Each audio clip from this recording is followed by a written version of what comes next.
দুর্গাপুজোর এই পার্টে আমি তোমাদের দেখাবো পুজোটা ঠিক আমার কিরকম কাটলো।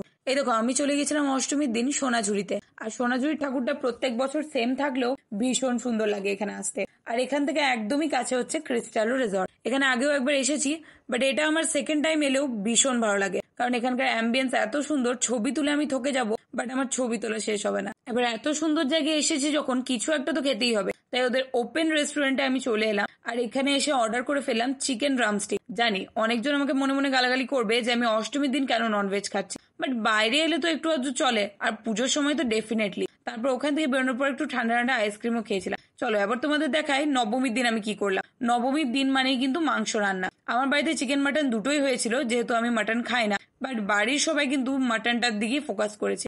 আর দুটো রান্নায় কিন্তু ভীষণ সুন্দর হয়েছে। সেদিন সন্ধ্যেবেলায় ঠাকুর দেখতে বেরিয়েছিলাম, তো চলে এসেছিলাম ভুবনডাঙ্গা। আমার বাড়ি থেকে অনেকটাই কাছে। আমি শান্তিনিকেতনে থাকি, আর ভুবনডাঙ্গাতে আমার অনেক ফ্যামিলির মেম্বার্সরা থাকে। আর এখানে কিন্তু ঢাক বাজানোর বলতে পারো কম্পিটিশন হচ্ছিল। ওখান থেকে বেরোনোর পরে ওখানকার ডেকোরেশন দেখে তো আমি একদম ভ্যাবাচাগায় খেয়ে গেলাম।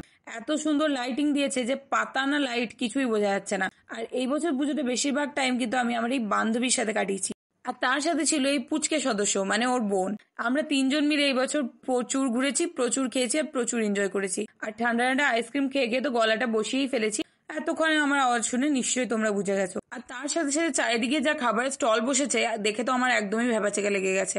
অনেক কিছুই আছে যেগুলো এই বছর টেস্ট করা হলো না, তবে পরের বছর অবশ্যই খাবো। পুজোর শেষটা আমি চিকেন পকোড়া দিয়ে করেছিলাম। তোমাদের পুজো কিরকম কাটলো অবশ্যই জানিও।